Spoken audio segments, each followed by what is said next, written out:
Well, South Carolina Congresswoman Nancy Mace joins us now. Good morning to you. Let's start right there. Do you think this is responsible and fair? Well, truth of the matter is, it is irresponsible and unfair. We should not be forcing blue-collar workers to pay for the education of folks who are going to college, university, law school, or getting their MBAs. And I think about my HVAC repairman. His name is Tommy. I went to high school with him. Tommy should not be paying for my kid's college education. That's unfair. He works hard to provide for his family. And there's probably outrage amongst blue-collar workers across the country. And I think this opportunity Biden sees to buy votes from Americans might backfire in November.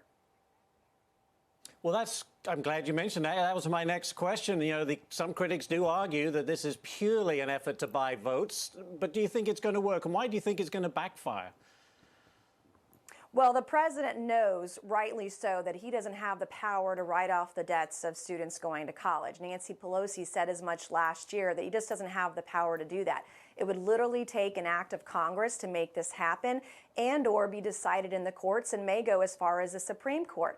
But when I talk to hardworking South Carolinians, they're outraged by the fact that they're going to pay for somebody to go to law school. That doesn't make any sense to Tommy, my HVAC repairman, or anybody else, Waffle House waitresses, etc., across the country. In no world does that make any sort of sense.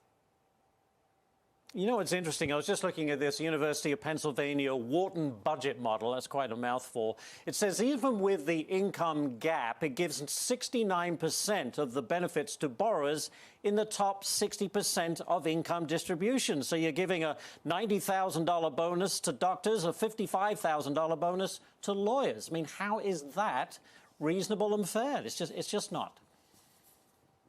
No, it's not at all. And where's the focus on vocations? We have millions of Americans across the country who are struggling for work, who are struggling to get their children educated so they can get a good job when they graduate from high school. Many Americans can't afford to go to college because taxpayers have subsidized college and thus prices have gone up. That's where our focus really should be in this country, and it's just not. Do you think this will end up in the courts, to your earlier point? I think it has to. I don't think there's any way that you can have the President of the United States intervene in contracts for loan repayments. That's not a possibility. The left and Democrats have said so in the past, as recently as last year. And I do think this will end up as a case in court and could go as high as the Supreme Court.